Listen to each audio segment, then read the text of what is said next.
हरे कृष्णा। राधे राधे। आप सभी का स्वागत है मेरे YouTube चैनल श्री राधा माधव रसामृत में।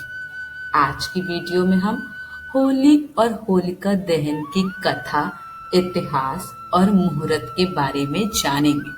तो आइए वीडियो शुरू करते हैं। प्राचीन पर्वों की यही सुंदरता है कि इनके पीछे छुपे पौराणिक रहस्य हमें आकर्षित करते हैं। आइए जाने होलिका दहन का अभिप्राय और इसका इतिहास। होलिका दहन का पर्व यह संदेश देता है कि ईश्वर अपने अनन्य भक्तों की रक्षा के लिए सदा उपस्थित रहते हैं। होलिका दहन होली त्योहार का पहला दिन फाल्गुन मास की पूर्णिमा को मनाया जाता है। इसके अगले दिन रंगों से खेलने की परंपरा होती है, जिसे धुलेंडी, धुलंडी और धूली आदि नामों से भी जाना जाता है।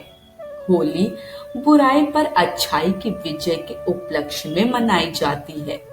होलिका दहन, जिसे छोटी होली भी कहते हैं, इसके अगले दिन पूर्ण हर्षोल्लास के साथ रंग खेलने की परंपरा है, जिसमें लोग अबीर, गुलाल आदि एक दूसरे को लगाकर एवं गले मिलकर इस पर्व को मनाते हैं।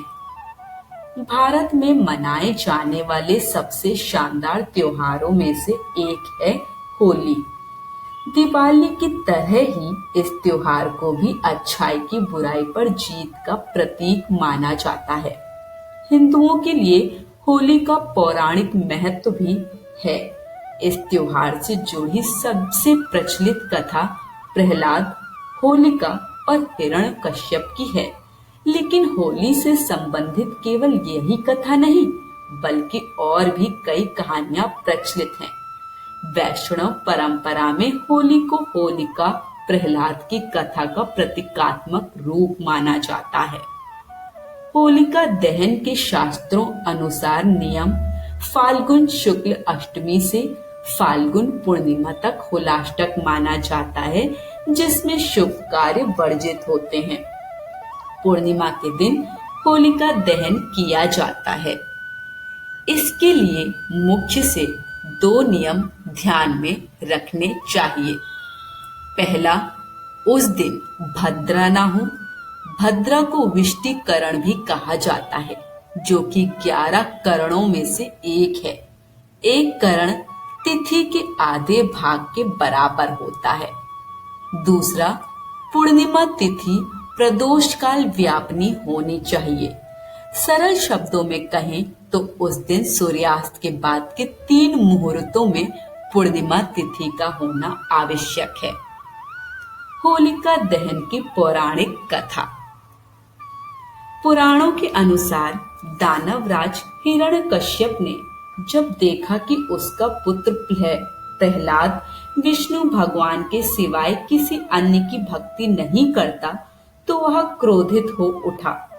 अंततः उसने अपनी बहन होलिका को आदेश दिया कि वह प्रहलाद को गोद में लेकर अग्नि में बैठ जाए, क्योंकि होलिका को यह वरदान प्राप्त था कि अग्नि उसे कोई नुकसान नहीं पहुंचा सकती।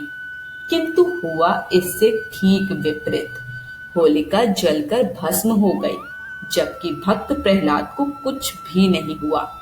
इसी घटना की याद में होलिका दहन करने की परंपरा चली आ रही है।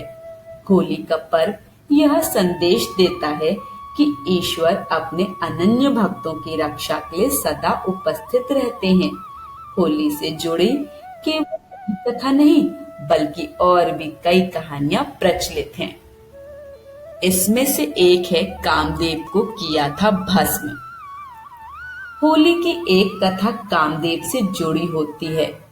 माता पार्वती भगवान शिव से विवाह करना चाहती थी, लेकिन शिव गहन तपस्या में लीन थे और उनका ध्यान पार्वती की ओर नहीं जा रहा था।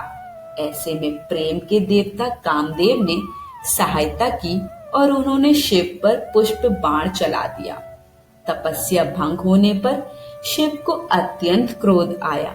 जिसके कारण उन्होंने अपनी तीसरी आंख खोल दी और उनके क्रोध की अग्नि में कामदेव भस्म हो गए। कामदेव के भस्म हो जाने पर उनकी पत्नी रति विलाप करने लगी और शिव से कामदेव को पुनर्जीवित करने की प्रार्थना की। अगले दिन जब शिव का क्रोध शांत हुआ तब उन्होंने कामदेव को पुनर्जीवित कर दिया।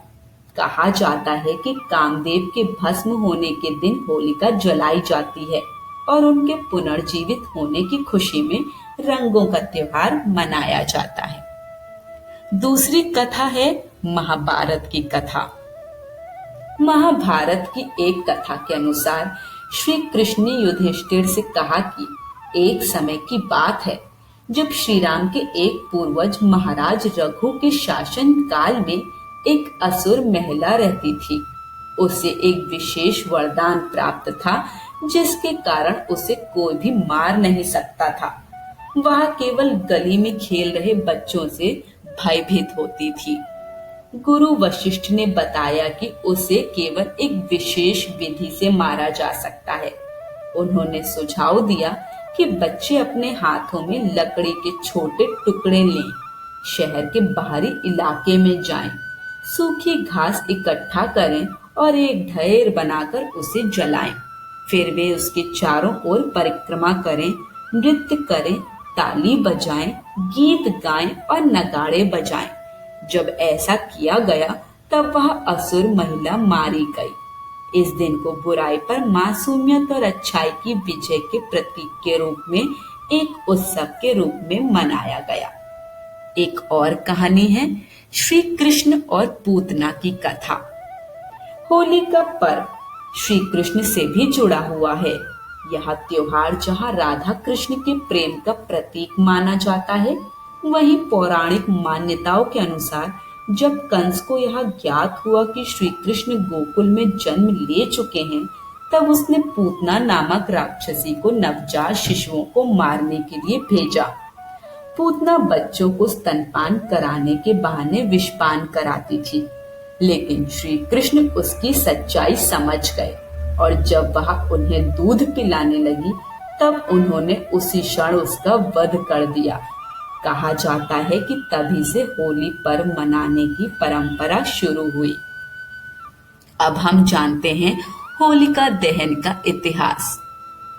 विंध्य पर्वतों के निकट स्थित रामगढ़ में मिले एक ईसा पूर्व 300 वर्ष पुराने अभिलेख में भी होलिका दहन का उल्लेख मिलता है। कुछ मान्यताओं के अनुसार इसी दिन भगवान श्री कृष्ण ने पूतना नामक राक्षसी का वध किया था और इस खुशियों में गोपियों ने उनके साथ होली खेली थी। आज की वीडियो यहीं समाप्त होती है।